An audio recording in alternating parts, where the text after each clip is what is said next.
Hello. Yeah, I've got some 11.4a hints. You learned the power rule. We're going to have a cat joining us today. Um, and so it helps with taking derivatives of polynomials. So everything in 11.4a homework is going to be able to be written as a polynomial. So one way to start out, I think, is helpful to write like the invisible exponents and things. So if there's an oh, this is gonna be tough. Okay, if there's an x, regular x, it's gonna have an invisible 1 power. If there's no x at all, like 6 times the number 1 is 6. Duma, you're killing me. It's nighttime, she's playful. And the number 1 is also known as x to the 0 power. That's just 1. Huh, cat. So, okay, we're going to do the power rule to these guys to get the derivative, f prime of x, instead of doing that whole definition of the derivative like we did last time. So take the exponent, multiply it on down. So negative 4 times 1 is negative 4. And then we're going to subtract 1 from the exponent. So that becomes x to the 0. And I know that simplifies, but for now I'm just going to leave it. And now the same thing works with constants, and this is why G was saying that constants kind of like go away.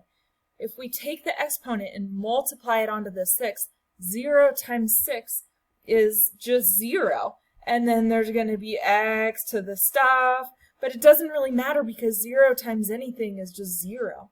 And so that's why the constant kind of goes away. So you could still apply the same rules to it. X to the 0 is otherwise known as timesing by 1. And when we times by 1, negative 4 times 1 is just negative 4. So that was a long cut, but hopefully it helped if you had any questions on it. So the derivative is just negative 4. So the second part, I'm going to move the camera instead of the board because the cat, is find the slope of the tangent line to that thing at x is 3. So we found the slope of the tangent line equation, and all we have to do is plug in x is 3 to it. But there's no x to plug in. So, like, when we plug in x is 3, our answer is just negative 4. Again, that's the slope. It's actually always the slope for this one. So it's okay if there's no x. Okay, so also number 5 we'll talk about. It's not written as a polynomial yet. So maybe we can write it in a way that's equivalent, but that it has a power, so we can use the power rule. So the square root is the same thing as a 1/2 exponent. So now that we have an exponent, we can multiply it on down. So 1 times a half is a half. And then subtract 1 from the exponent.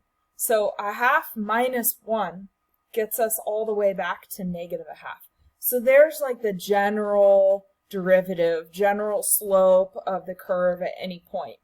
And when we go to plug in an actual point of x is 16, we have to simplify it a little bit. It'll say, oh, you're right, but it's not simplified.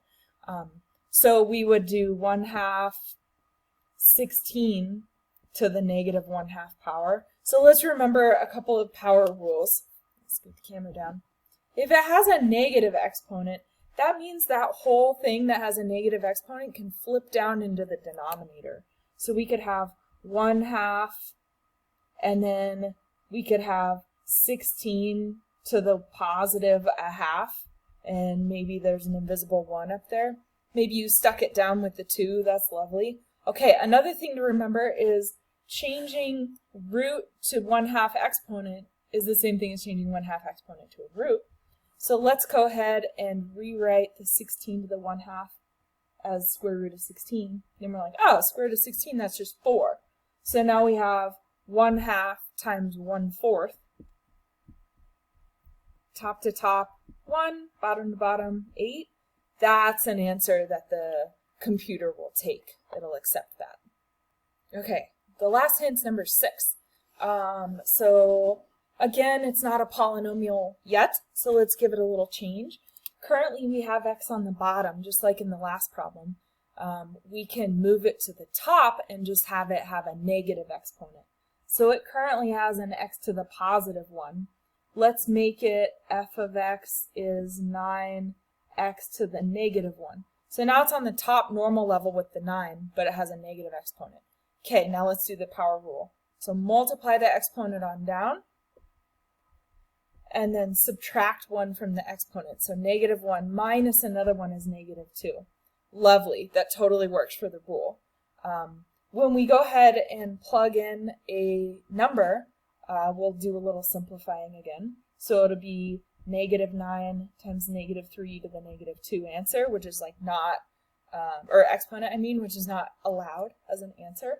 So let's make that negative 2 become a positive 2 by flipping it back underneath. So there's our top, and then our underneath will be negative 3 to the positive 2 power. Okay, negative 3 squared is negative 3 times itself, which is negative 9, which is positive 9, excuse me. The top is still negative 9. And so then we have negative 1 overall, and that's something, let's see if we can get it over there, whoop, that the computer will accept. And before you go, you might as well have a look at the kitty. Hey Duma, say hi to the trick class. And might as well. There's the dog. Hi Chewy, say hi. Okay, bye.